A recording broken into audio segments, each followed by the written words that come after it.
What if all the money in the world disappeared? Imagine waking up in the morning, checking your phone, and seeing your bank account empty. Completely. Not zero, not negative, just gone. No money.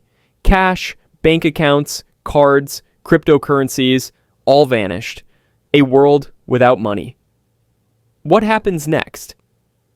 To understand the consequences, we need to remember why money exists in the first place. It's not just paper or numbers, it's a tool, a universal adapter. You sell your time, effort, or knowledge, and receive a universal equivalent you can later exchange for food, shelter, or an iPhone. Without money, we'd have to return to bartering. Want bread? Offer boots.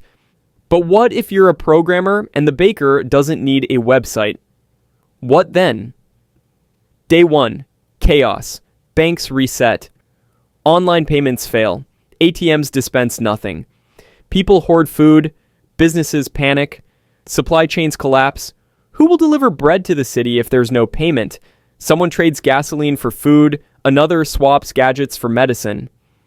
But humans are resourceful. People will seek alternatives: salt, gasoline, gold, cigarettes, like in wartime. Local currencies will emerge. History has seen experiments, communes where everything is shared, or communities operating on from each according to ability to each according to need.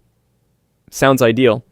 But it only works in small groups where everyone knows each other. Scaling it to a country? Too complex.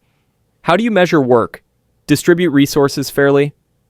Imagine, money vanishes, and a contribution score system replaces it, like digital reputation points or China's social credit.